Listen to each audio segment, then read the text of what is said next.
Subscribe to our YouTube channel and press the bell icon to get the latest updates. Hello everybody, welcome to Daily News Simplified, an answer to what, why and how of newspaper reading. Today we shall be analyzing the Hindu newspaper dated 6th of September 2022 of the New Delhi edition. The first article for today's analysis appears on page number 6. The article is titled as Gehlot Government to Roll Out the Urban Job Scheme. As the title of this particular article highlights, the government of Rajasthan would soon be rolling out a urban wage employment program on the lines of MG Narega to be implemented in the urban areas of the state of Rajasthan. Even though this is a state specific scheme, it still has national level relevance. This is so because since the onset of COVID-19 pandemic, there has been discussion in case of India to have a urban wage employment program on the lines of MG Narega. That is why the article that we're going to discuss here becomes quite important. So as far as the UPSC mains examination is concerned, there is no need to know various aspects of the state government scheme. That is the features of the scheme launched by the government of Rajasthan. But from the perspective of mains examination, you must understand the urban wage employment program. That is what should be its design and how it will benefit us. Apart from that, we'll also take this particular article as an opportunity to carry out a critical analysis of MG Narega, wherein we look into its features, benefits, challenges, and how to address these challenges. This article, as you can see, is directly important from the perspective of GS Paper 2 Governance, specifically under the subsection of Schemes and Policies for the Vulnerable Sections. So based upon a discussion, you should be in a position to write an answer to these two mains questions for practice. The first question here is, despite its achievements, the MG Narega program faces multiple challenges, which is in turn reducing its effectiveness. Discuss. The second mains question for practice here is, there is an urgent need to put in urban wage employment program on the lines of MG Narega in the urban India. Argue. Apart from these two mains questions for practice, you should also be in a position to attempt these two prelims questions for practice. So what we'll do here is, first and foremost, we'll understand all the aspects related to MG Narega, and then we'll discuss about the urban wage employment program. See, as far as the UPSC mains examination is concerned, with respect to MG Narega, we could get a question related to various dimensions, that is benefits of MG Narega, challenges and strategies. So with respect to each of these dimensions, you should have at least around 5 to 6 points. Further, in order to highlight these dimensions, one should also be aware about important reports, recommendations of important committees and so on. You should also incorporate certain facts and figures in your answer to substantiate your point of view. So what I have done here is, as you can see in this particular slide, I have incorporated important facts and figures wherever they are relevant. I have incorporated 5 to 6 points related to each of these dimensions, and also incorporated important committees such as second ARC, CAG report and so on. So let's start our discussion with respect to the important features of MG Narega. See, the MG Narega, as you know, it seeks to provide for 100 days of guaranteed wage employment in rural India. As far as MG Narega is concerned, there are two important things which you must understand. The first important thing here is, MG Narega is not only applicable to the BPL population, it is also applicable to the APL population as well. So when we say that it seeks to provide for 100 days of guaranteed wage employment, it seeks to provide employment for both BPL population as well as APL population. So it is not specific only to the BPL population. This is the first thing that you must understand. The second thing you must understand here is, MG Narega provides for 100 days of guaranteed wage employment to at least one adult member of every rural household. So here you must understand that it does not provide for 100 days of guaranteed wage employment to all the adult members of every rural household. Rather, at least one adult member of every rural household will be entitled to get 100 days of guaranteed wage employment. What this means is, if we have say 5 members in a particular rural household, not all of these 5 members are going to get guaranteed 100 days of wage employment. Rather, just one member is provided with a guaranteed wage employment for 100 days.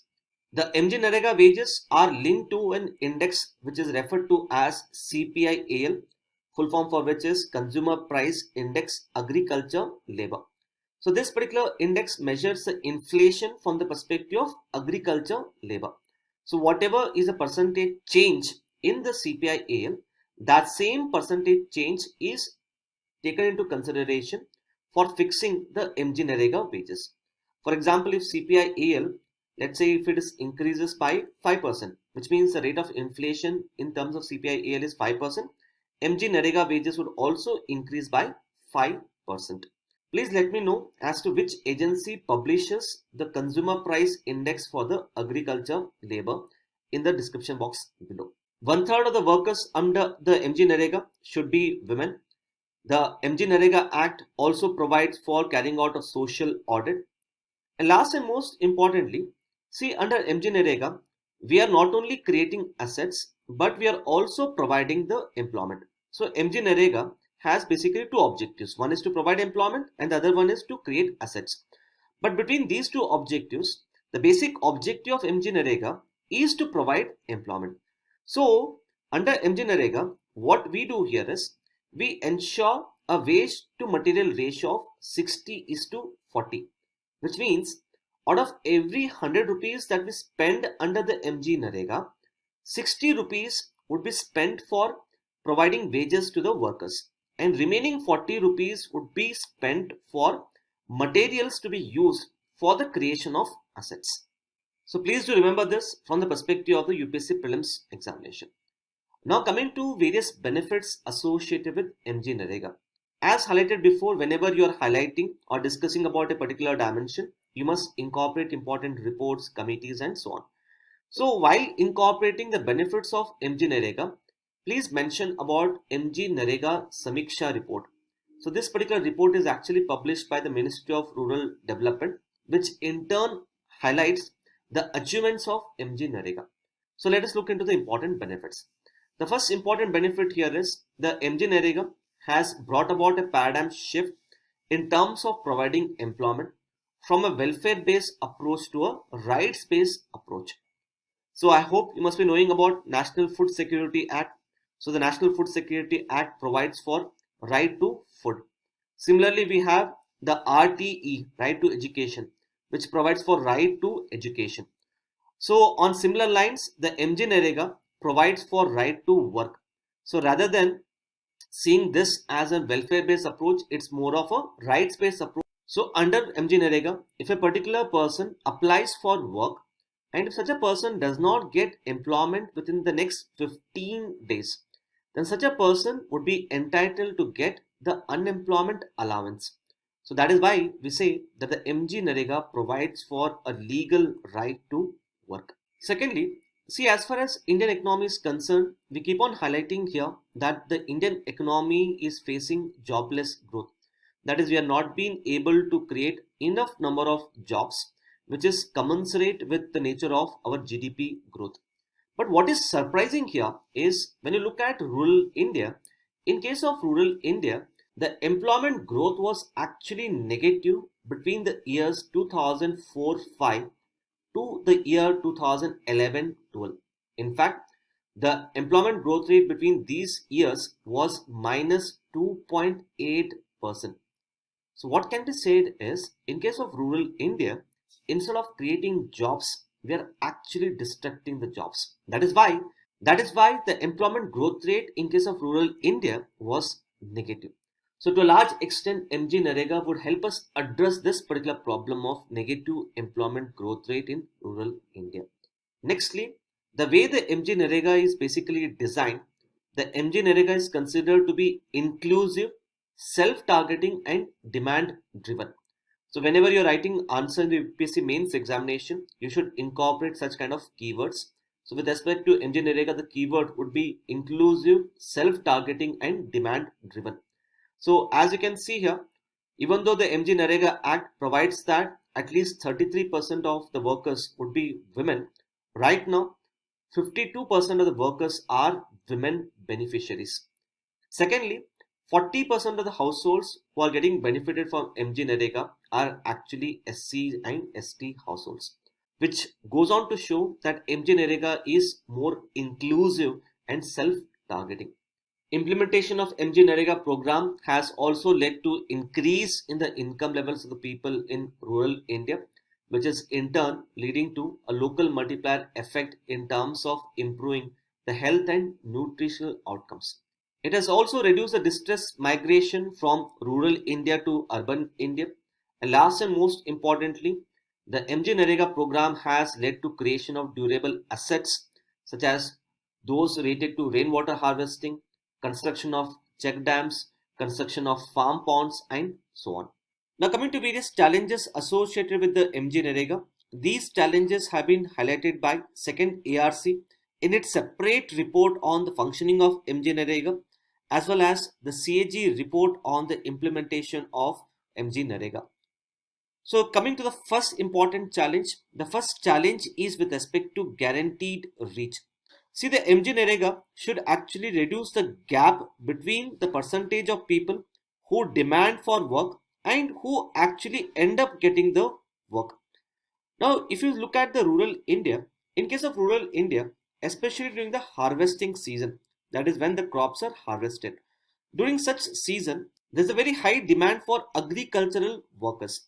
So during the harvesting season, more number of people in the rural India, they get hired as agriculture workers, and hence the overall demand for MG Narega during the agriculture harvesting season is quite lower.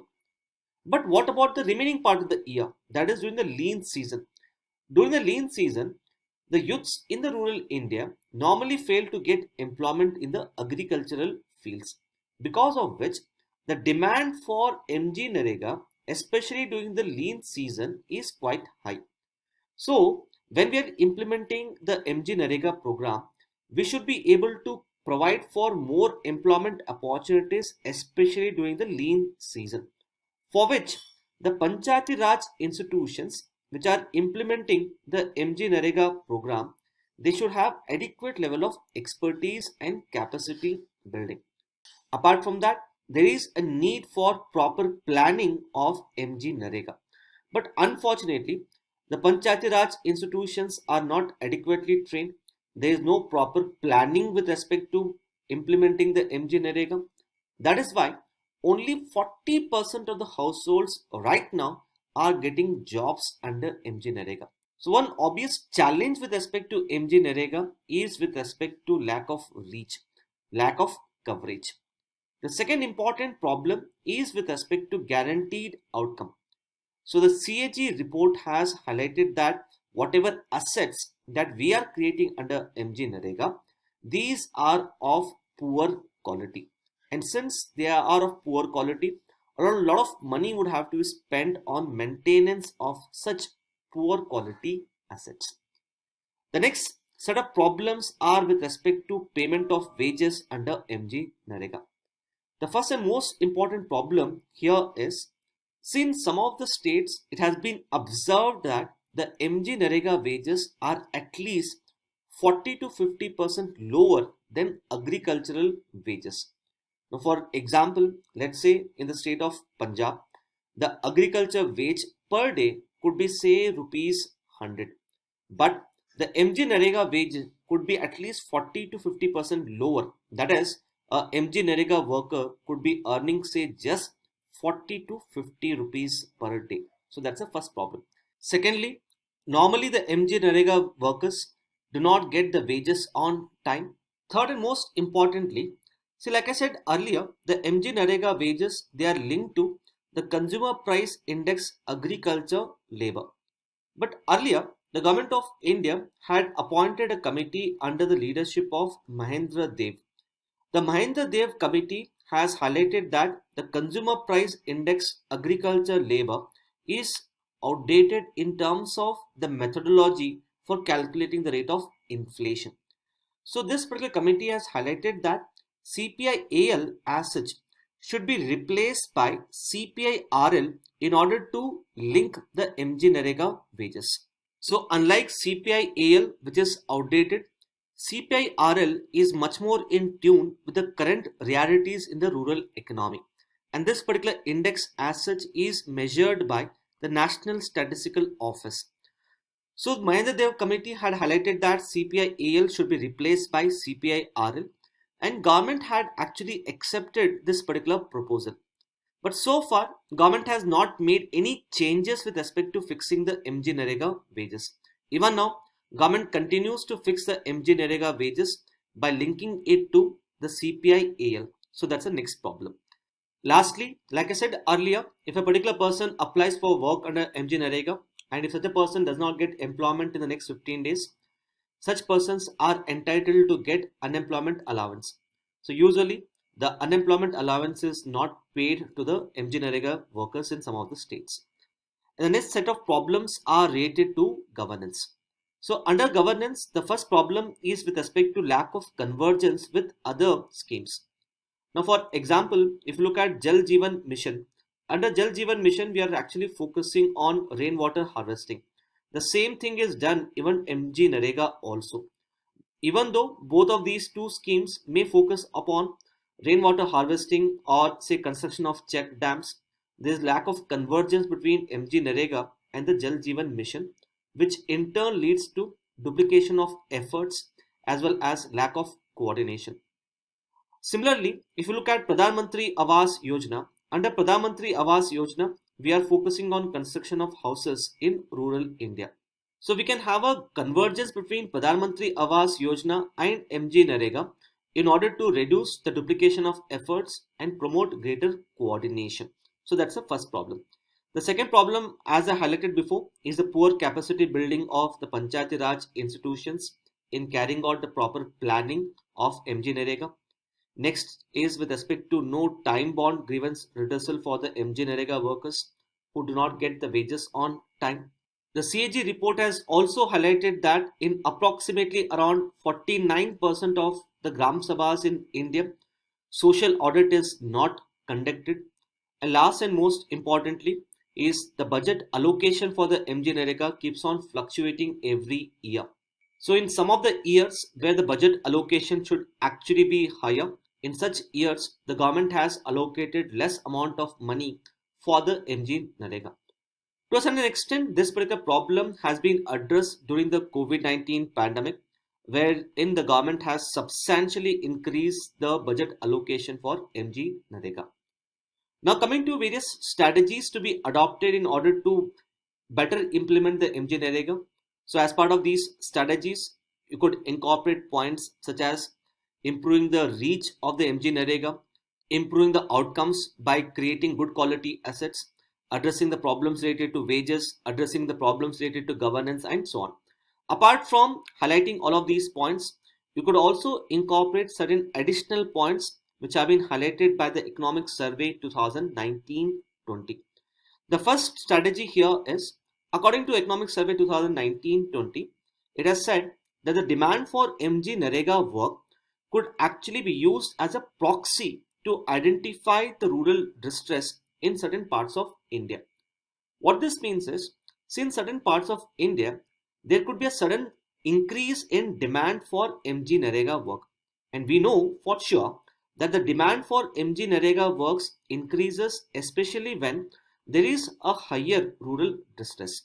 Now, for example, let's say there is a drought, or let's say there is a flood in a particular area of India. So whenever there is a drought or flood in certain parts of India, this leads to rural distress. And increase in rural distress leads to increase in demand for MG Narega work. So the economic survey has highlighted that we need to keep on monitoring the demand for MG Narega work in the rural India.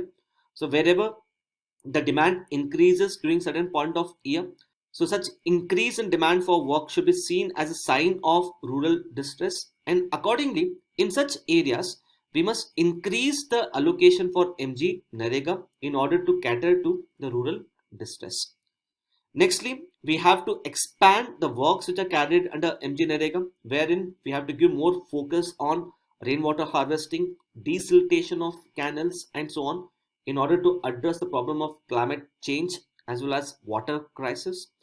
And last and most importantly is we have to give adequate amount of focus on upskilling the MG Narega workers. So far we have focused only on providing employment to the workers and not on upgrading their skill set. So the economic survey has recommended that we need to give adequate focus on skilling the MG Narega workers, for which we could have a much greater convergence between MG Narega and National Rural Livelihood Mission. So these are all the dimensions that you need to know as far as MG Narega is concerned.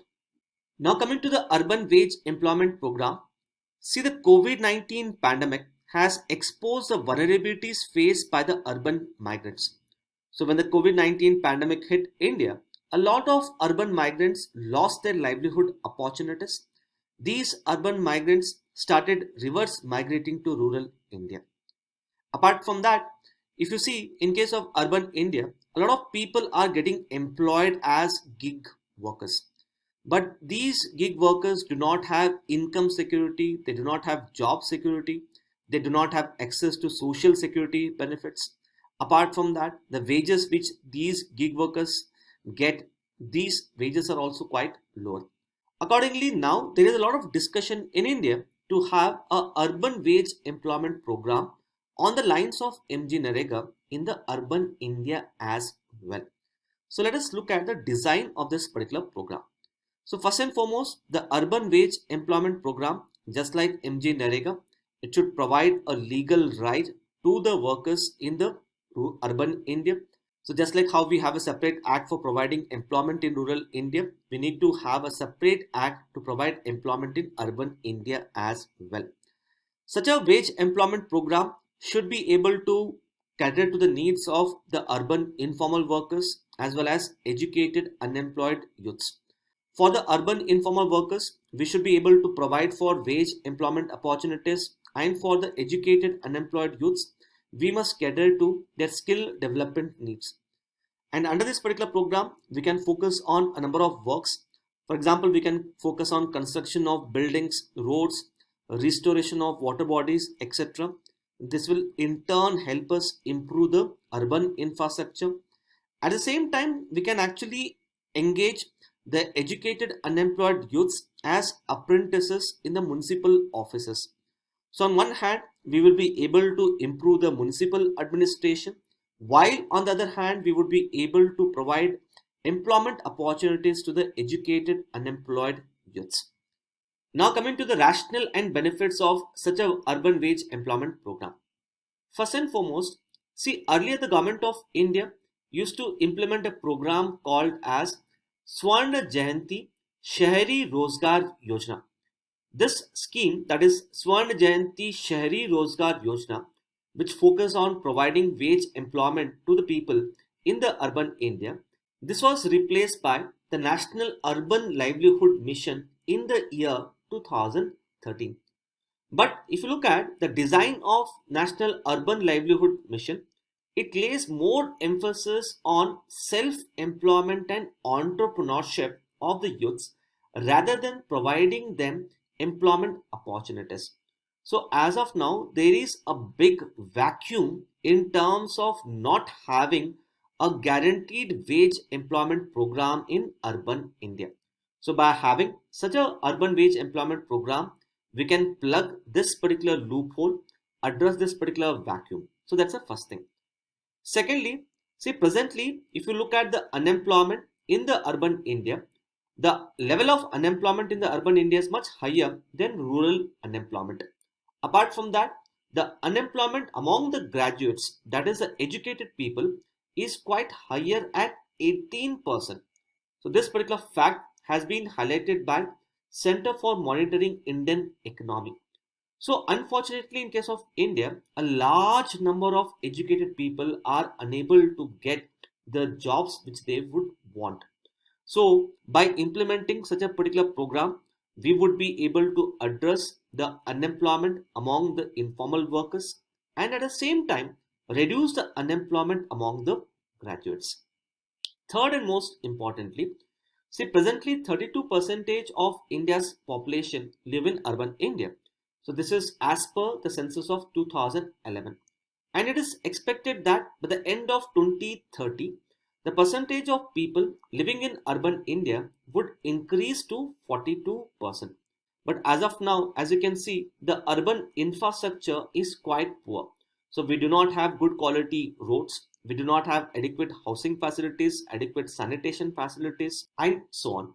So the urban wage employment program can help in the development of the urban infrastructure and improve the ease of living in urban India. See, as you know, India is presently undergoing a demographic transition.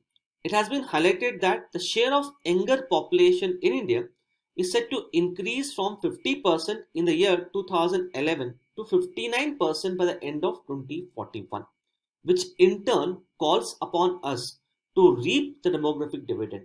So to reap demographic dividend, what we need? We need more of jobs. So this particular program can take care of our needs to cater to jobs. Secondly, the share of senior citizens in case of India is set to double from 8% in the year 2011 to 16% by the end of 2041. So as the share of senior citizens is set to increase, we need to create more infrastructure in order to cater to the needs of senior citizens. So this particular program can take care of this particular need as well. And last and most importantly, see, Article 21 of the Indian Constitution provides for right to life. But we know for sure that right to life does not mean merely bodily existence, but it also means having various other rights such as right to food, education, and so on. So the urban wage employment program can actually expand our constitutional rights and strengthen Article 21 of the Indian Constitution. So these are various aspects that you should understand as far as urban wage employment program is concerned. So based upon our discussion, please have a look at these two practice questions and let me know the answer in the comment section given below. Apart from that, and in case if you want to know the right answers to these questions, please go to the end of the video. The next article appears on page number 1. Now this particular article is related to the urban flooding in India. See, recently the city of Bangalore received its third highest rainfall in a single day. In a single day, the city of Bangalore registered a rainfall of almost around 130 mm. So this intense rainfall within a short span of time has brought the entire city of Bangalore to its knees. The civic infrastructure has been battered, roads have got inundated, the rainwater has entered the homes, and flights have also got diverted. So you must understand that this is not the first time that a particular Indian city has got affected due to urban floods. Prior to this, it was Chennai which had got affected, and even Mumbai also get frequently affected due to the urban floods. So if you look at this particular topic of urban floods, it becomes important both from the perspective of GS paper 1 as well as GS paper 3. Under GS paper 1, it becomes important from the perspective of geography. So as you can see in your syllabus, the topic which is mentioned is important geophysical phenomena. And in GS paper 3, it shall become important from the perspective of disaster management. Hence, as far as the UPSC mains examination is concerned, one should be aware about the urban flooding, its causes, and the NDMA guidelines to counter the urban flooding. And as you can see, in the previous year mains, two questions have been asked with respect to urban flooding, and both these two questions were asked in GS paper 1 and not in GS paper 3. One of the reasons as to why urban flooding was specifically asked in GS paper 1 is because in GS paper 1 you also have a topic of urbanization and its problems. So that is why UPSC could have asked this particular question in GS paper 1. But we can also expect question related to urban flooding even in GS paper 3 also, because it is a form of disaster. So keeping in mind the requirement of the UPSC mains examination, we will look into various aspects of urban floods, that is its definition, difference between rural and urban floods, causes, NDMA guidelines, and we'll also look into the important case studies to minimize the impact of the urban floods. So the urban floods refers to the inundation of urban areas due to the heavy precipitation or the rainfall that exceeds the capacity of the drainage systems. So what does this particular statement mean? It means that urban floods takes place when there is a heavy rainfall, so much so that it exceeds the carrying capacity of the drainage systems. So there are two important things that you must note. Urban floods take place when there is a heavy rainfall, and two, the heavy rainfall is so much so that it exceeds the carrying capacity of the drainage systems. Now let's further understand this through a simple example. Let's say there are two cities, city A and city B.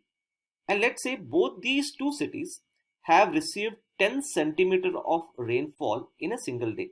So amount of rainfall which these two cities are getting are same. But let's say the drainage system in case of city A is very good, whereas in case of city B it is very bad. Now what would happen here is, that is in case of city A, since the drainage system is pretty good, the carrying capacity of the drainage system would be higher in comparison to the rainfall. So city A as such may not face the urban flooding. On the other hand, in case of city B, since the drainage system is poorly maintained, its carrying capacity, that is its ability to carry the surface runoff, is quite lower. So in the city B, we can face the urban floods. So as you can see, even though the amount of rainfall in city A and city B is same, city B faces the urban floods predominantly because of its poor capacity of the drainage systems. Now coming to the difference between the rural and urban floods. The urban floods can be distinguished from the rural floods in terms of their intensity, speed and the impact. So in case of rural India, we would come across large amount of green spaces, open spaces or water bodies. So these green spaces, open spaces or water bodies would act as a natural sink. So as a natural sink, they would observe the incoming rainfall, and because of which the overall surface runoff would be quite lower in rural India. But when you come to the urban India, in case of urban India, the open spaces, the green spaces, the water bodies, they have been converted into a built up area. The built up area here can include the housing apartments, commercial buildings, parking spaces and so on. So since there is huge amount of built up area which has been in turn covered with concrete, so because of this kind of concretization taking place in the urban India, the ability of urban areas to absorb the water is lower. So unlike in rural India where we find a natural sink, that kind of natural sink is missing in urban India, because of which the surface runoff in urban India would be far higher in comparison to rural India. So according to the NDMA, the overall flood levels as well as flood volumes in urban India would be higher in comparison to rural India. So that's the first thing. Secondly, in case of urban India, the flooding takes place quite fast. In fact, the flooding can take place within few minutes, unlike in rural India, where flooding may take place over a period of time. And last and most importantly, see, if you look at urban India is very densely populated. In urban India, most of the economic activities are concentrated. So whenever urban floods takes place, their impact is far higher in comparison to the rural floods. For example, recently it has been reported in the newspapers that because of the urban floods in the city of Bangalore, the IT companies have lost almost around 255 crores. Now coming to the various causes for urban floods. See, the causes of urban floods can be broadly categorized into the human factors, meteorological factors and the hydrological factors. So you must understand that when we normally talk about floods, we give more importance or prominence to the meteorological factors and the hydrological factors and less prominence to the human factors. But when we are talking about the urban floods, in case of urban floods, more importance as such should be given to human factors. That is, it should get more importance in comparison to the meteorological and hydrological factors. So urban floods obviously takes place because of meteorological factors and hydrological factors. but they do get accentuated because of the human factors. So that is why you have to give more importance to the human factors. So what are the human factors which cause the urban floods? The first and most important cause is the urban heat island. So what is this urban heat island? See, the urban heat island is a concept in geography which basically means that the urban area as such have relatively higher temperature in comparison to the surrounding rural areas. So let's understand this. Say you have a urban India here. This urban India has a huge amount of built up area, and let's say it is surrounded by rural areas. So here the rural areas have a different land use as compared to the land use in the urban India. For example, in case of rural India, the land use would include agriculture, open spaces, green spaces, water bodies, and so on. Whereas if you look at urban India, in urban India, the land use is characterized by huge amount of built up area. So built up area here could include buildings, roads, and so on. So since there is huge built up area in the urban India, these built up area absorb huge amount of sunlight. So let's say if you look at roads, roads are constructed with concrete. So roads absorb more of sunlight. So the built up area absorbs more of the incoming solar radiation. Because they absorb more incoming solar radiation, the overall temperature in the urban areas would be far higher in comparison to the surrounding rural areas. So this itself is referred to as urban heat island. So the intense heat within the urban areas can sometimes cause extreme rainfall within a short span of time. Secondly, like I said earlier, in case of urban areas, there is huge concretization. So this concretization in turn reduces the seepage and increases the surface runoff, leading to urban flooding. According to a recent study conducted by the Indian Institute of Science, one of the basic reasons for the floods in Bangalore is due to heavy concretization. Nextly, unplanned urbanization has led to the disappearance of water bodies. So especially if you look at the city of Bangalore, the city of Bangalore was initially known as a city of lakes. But because of the rapid urbanization, most of these lakes have been converted into housing complexes. There has been huge encroachment on these lake bodies, because of which the ability of urban India to act as a natural sink has got reduced, leading to increase in the frequency of urban floods. Secondly, see, ideally, what should happen is whatever rainfall takes place in the urban India, all of these rainfall gets collected into the stormwater drains. So these stormwater drains should be in turn connected to the lakes. So if the stormwater drains are not connected to the lakes, then this can lead to increase in the intensity of the floods. But unfortunately, in most of the Indian cities, we do not have this kind of connectivity between the lakes and the stormwater drains. So this is mainly on account of encroachment along the stormwater drains. So due to this encroachment along the stormwater drains, there is lack of connectivity between the lakes and stormwater drains. So whatever rainfall that gets collected in the stormwater drains then spills out onto the roads, leading to the urban flooding. The next problem is with respect to poor maintenance of the stormwater drains. So basically, every year we must undertake regular desiltation of the stormwater drains so that their ability to carry rainwater is higher. But quite often, this kind of regular desiltation of stormwater drains does not take place, which in turn reduces the overall water carrying capacity of the stormwater drains. The next aspect is with respect to the indiscriminate disposal of solid waste, which in turn leads to blocked drainage system. Climate change has also increased the intensity of rainfall. And last and most importantly, we have multiple agencies which are looking into the water management, and sometimes due to lack of coordination between these multiple agencies, there could be increase in the intensity of urban floods. For example, recently CAG had carried out a performance audit of the stormwater drainage system in the city of Bangalore. In its report, the CAG has highlighted that there is lack of coordination between the multiple agencies in the management of water, which may have led to increase in the urban flooding. For example, in case of Bangalore, you have Bangalore Municipal Corporation, that is BBMP. Apart from BBMP, you have the PWD department. Then we have BDA department, that is Bangalore Development Authority.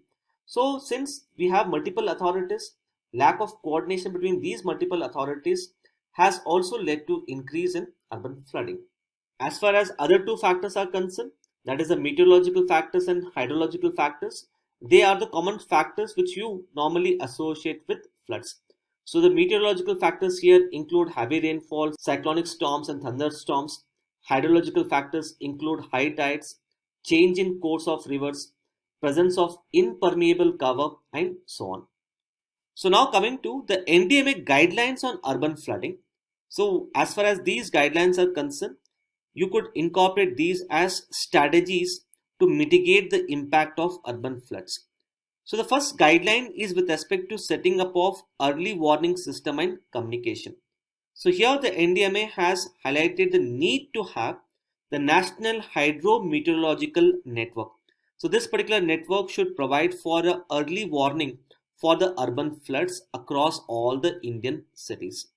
Apart from that, NDMA has also suggested the need to have local networks to have a real-time update on the rainfall. Now, for example, if you look at Mumbai, in case of Mumbai, we have set up a early warning system called as iFlows Mumbai. So this iFlows Mumbai keep on monitoring the weather pattern.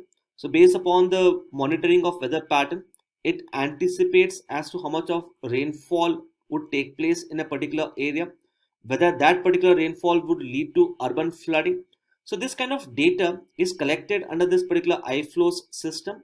So based upon the analysis of such a data, this particular system provides alerts to the people about the incoming urban floods at least 6 to 72 hours before. So probably such kind of local networks would have to be incorporated in other cities as well. The next aspect is with respect to adoption of technology. So we need to use advanced technology such as Doppler weather radars in order to correctly predict the amount of rainfall across the Indian cities. Next is with respect to urban drainage. So here with respect to urban drainage, we have to carry out the flood hazard mapping. So as part of flood hazard mapping, we have to map certain specific areas in urban India which are highly prone to floods. For example, if you look at the city of Bangalore, as seen recently, there are certain specific parts of Bangalore which are more prone to floods as compared to other areas. So we need to carry out such kind of flood hazard mapping. Nextly, we need to have an inventory of the stormwater drainage. Rainwater harvesting should have to be made mandatory for the large buildings. And we must reserve the low-lying areas for parking and low-impact activities. And as far as disaster risk mitigation is concerned, regular desiltation of drains should take place and adequate amount of focus should also be given on the solid waste management. And lastly, if you're writing an answer in the UPSC mains related to urban floods, you can actually conclude your answer with a need to have a sponge cities. Now, sponge city initiative is an initiative which China has started in order to mitigate the impact of urban floods. This particular initiative was started way back in the year 2014. So the idea behind the Sponge City initiative, as the name itself suggests, the idea here is to observe the rainfall in order to reduce the surface runoff. So here, as part of Sponge City initiative, due amount of focus is placed on construction of permeable roads, rooftop gardens, rainwater harvesting, grain gardens, green space, and blue space such as ponds, lakes, etc. So if you look at the Sponge City initiative, it's basically a natural way in order to mitigate the impact of the urban floods. So as part of natural way, we will have to reduce the surface runoff and increase the seepage of rainfall into the ground. So that's a basic idea. So these are some of the important aspects which one must understand as far as this particular topic is concerned. The next article appears on page number 9. The article is titled as Public Health Need Not Be Led by the Doctors Alone. This article shall be important from the perspective of GS Paper 2 Polity and Governance, specifically under the subsection of Management of Health. See, recently, the Ministry of Health and Family Welfare has issued the guidelines for the public health management cadre. In this regard, the author of this particular article criticizes some important aspects of the guidelines issued by the central government. So as far as the UPSC examination is concerned, one should be aware about the public health management cadre. So let's look into these aspects. See, whenever we say public health, the first thing that comes to your mind is doctors. But we must understand that public health as such is not just limited to doctors. Public health is much more wider. It is multidisciplinary in nature and it deals with all the aspects related to delivery of healthcare services. For example, when we say public health, the public health should not just include only the doctors. Apart from the doctors, it should also include the 4 A's. Now the 4 A's here are academics, activism, administration and advocacy. For example, when I say academics, it refers to the faculty members in the medical colleges. That is the people who are entrusted with the responsibility of teaching the medical students. And when I say activism, that is the second A, activism refers to increasing awareness among the people and bringing about social and behavioral change with respect to health practices. Administration would mean implementing and managing healthcare programs, which in turn addresses various human resources issues, supply and logistical issues, and so on. Advocacy means carrying out a critical analysis of healthcare policies of the government and accordingly give certain recommendations to the government as to how these healthcare policies or healthcare initiatives can be improved upon. So advocacy could be related to health policy, it could be related to health economics, that is to carry out an analysis as to how much money the government is spending on health, whether it should be increased or not, and so on. So the public health should comprise of academics, activism, administration and advocacy. Now for example, let's look at the COVID-19 pandemic. See, to deal with the COVID-19 pandemic, we obviously needed doctors who can treat the patients. But we must also understand that apart from doctors, we also needed the 4 A's. Now, for example, we needed more number of teachers in the medical colleges to impart the teachings to students. We also needed more number of researchers in the medical field to carry out research into the coronavirus and understand as to how the coronavirus is undergoing mutation. Similarly, we also needed activists in order to increase awareness among the people with respect to usage of masks, usage of hand sanitizers, to bring about a behavioral change among the people with respect to practicing social distancing and so on. Nextly, see, during the COVID-19 pandemic, there was huge pressure on the hospital administration with respect to arrangement of beds for the patients. There were challenges with respect to logistical issues, particularly with respect to arrangement of oxygen cylinders, medicines, and so on. So this clearly highlights the need to have people who are expert in the field of hospital administration to take care of all of these things. Apart from that, we also needed people to carry out a critical analysis of the government's approach to countering the COVID-19 pandemic. That is, we needed people who can actually recommend the government as to when should the lockdown be imposed, when should the lockdown be lifted, and all of these things. So as you can see here, the people who are involved in all of these 4 A's, these people as such need not have a medical degree. Without having a medical degree or a MBBS degree, each of these people can carry out their respective roles quite efficiently. For example, if a person is working in the field of advocacy, such a person need not have a MBBS degree, but such a person should be expert in the field of health policy, should be expert in the field of health economics. Similarly, if a person is working as an administrator in the government hospital or say private hospital, such a person need not have a medical degree, but such a person needs to be efficient with respect to administration. So what you must understand here is that to deliver the healthcare services, apart from doctors, we need people from other fields as well. That is why public health is considered to be multidisciplinary in nature. So in order to develop public health as a multidisciplinary field, the government has already taken certain initiatives. For example, right now we have a 3-year MD course in the community medicine and 2 years master course in the field of public health. The 3-year MD course in the community medicine, as of now, it is reserved only for the doctors, whereas a 2 years masters in the public health is open to non-medical professionals as well. Apart from that, recognizing the multidisciplinary nature of public health, recently the Ministry of Health and Family Welfare has released the guidelines. These guidelines are required to be adopted by states and union territories. So you must understand here that the National Health Policy 2017 has already envisaged creation of such a multidisciplinary public health management cadre. So based upon the vision of the National Health Policy 2017, the Ministry of Health and Family Welfare has released the guidelines. Let us broadly look into these guidelines.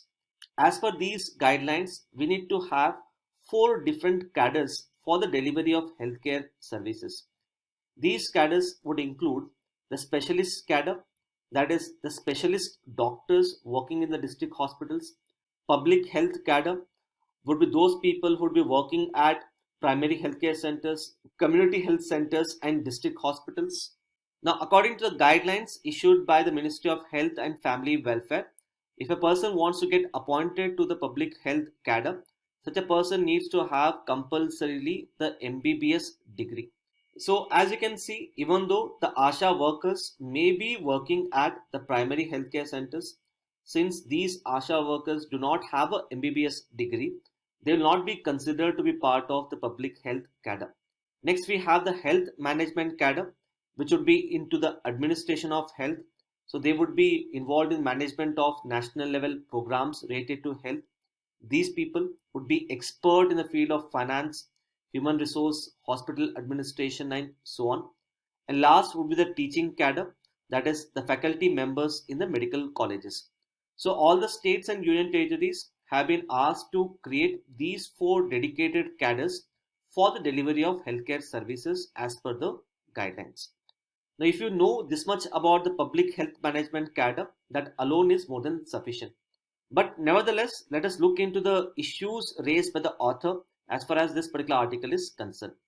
See, like I said, according to the guidelines released by the Health and Family Welfare, if a particular person wants to be recruited into the public health cadre, such a person compulsorily needs to have a MBBS degree. So the author of this particular article highlights that those people who do not have a MBBS degree, such as say dentist, or say the people who have a degree in the field of nursing, or say other healthcare professionals such as ASHA workers, they would not be included in the public health cadre. So whatever guideline the Ministry of Health and Family Welfare has laid on, particularly with respect to public health cadre, it is exclusionary because it does not include people who have a degree in nursing, dental, or say people who are working as ASHA workers. Now this is what you must understand as far as this particular article is concerned. The next article appears on page number 9. The article is titled as Funding the Public Education. This article shall be important from the perspective of GS Paper 2, Polity and Governance, specifically under the subsection of Management of Education. See, recently while replying to a debate in Lok Sabha, the Union Minister of Education highlighted that people need to let go of this idea that the higher education should be funded by government alone. In this regard, this particular article here criticizes the government's approach towards the higher education. On one hand, the government of India highlights that the higher education is extremely important in order to reap the demographic dividend, promote inclusive growth, and become a $5 trillion economy. While on the other hand, the government is significantly underspending on higher education. So this is what this particular article basically highlights. So let us look into the important aspects of this article. See, first let's look into the present status of higher education as highlighted by the All India Survey on Higher Education. According to this particular survey, the gross enrollment ratio in the higher education is 27 for the people in the age group 18 to 23. It means that 27% of the people in the age group 18 to 23 are enrolled in higher education. See, what is quite remarkable as far as this gross enrollment ratio is concerned is that the gross enrollment ratio for the females in India in the higher education, this is quite higher as compared to the gross enrollment ratio for the males. So the gross enrollment ratio for males in the higher education is around 27, while for females it is 27.3. Right now, the higher education is imparted through 1043 universities and almost around 42,000 colleges. But what you must understand here is right now the higher education is dominated by private colleges, which alone account for 78% of the total share. So if you look at the present status of government's funding on higher education, the National Education Policy 2020 seeks to increase the overall investment by the government in the education sector to at least around 6% of India's GDP. So both the central government and the state government put together should spend at least around 6% of GDP on the education. So when I say education here, it includes primary, secondary as well as higher education. Earlier, the government of India had appointed the Kothari committee. The Kothari committee had recommended that the government should spend at least around 2% of its GDP on the higher education. But right now, the government is significantly underspending on higher education. For example, the article highlights that the overall expenditure by both the center and states put together has seen a decline. So the overall expenditure has reduced from 0.86% of GDP in the year 2010-11 to 0.52% in the year 2019-20. So as you can see, the Kothari committee had recommended that we must spend at least 2% of our GDP on higher education. But in the year 2019-20, we spent just 0.5% of our GDP on the higher education.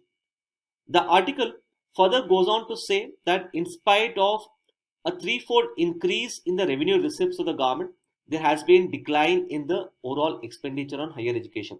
For example, the article highlights that the overall revenue receipts of the union government have increased by 3 times from 7.5 lakh crore in the year 2011-12 to 22 lakh crore in the year 22-23. So in spite of a threefold increase in the revenue receipts, there has been decline in the funding on the higher education. So what should be the way forward in this particular case? See, the National Education Policy 2020 seeks to increase the gross enrollment ratio in the higher education to at least 50% by the end of 2035. So as of now, the gross enrollment ratio is 27%. So the idea is to increase it to 50% by the end of 2035. But the biggest problem right now is the higher education is highly privatized. Like I said, the higher education is dominated by the private colleges, which account for 78% of the total share. Since these private colleges work on profit motive, poor people as such cannot afford the higher education. So going forward, there is a need to substantially increase the public investment in the higher education to at least around 2% of India's GDP as recommended by Kothari committee. Increase in public investment will help us achieve multifaceted benefits. That is, it will help us reap the demographic dividend, promote inclusive growth, and more importantly, become a $5 trillion economy. So this is what you must understand as far as this particular article is concerned. The next article appears on the text and context page. See, recently, based upon the judgment of the Madras High Court, the National Medical Commission has issued new guidelines. According to the new guidelines, if any medical professional is involved in conducting the conversion therapy, such medical professionals would be penalized. So, in a way, the National Medical Commission has banned the conversion therapy. So, what exactly is conversion therapy? See, conversion therapy is a kind of pseudoscience that attempts to change someone's sexual orientation. It is basically aimed at the LGBT community. So let's say you have a particular person who is a gay. So being a gay, this particular person is interested in another person of the same sex.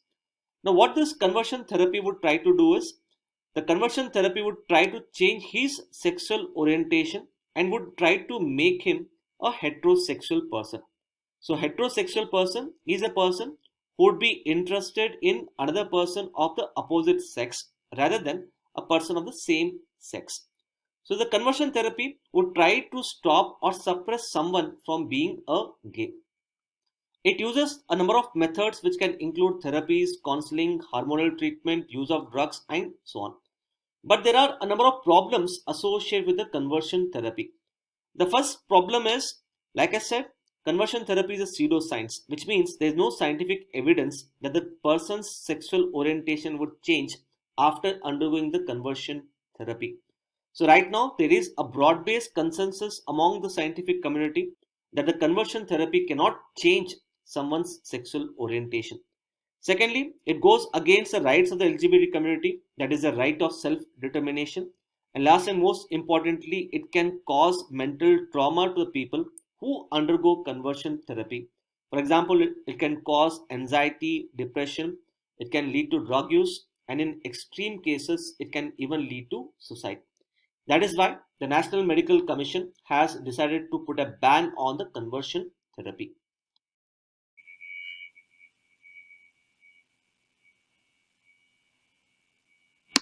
With this, we have come to the end of today's discussion. Let us have a look at the question for the day.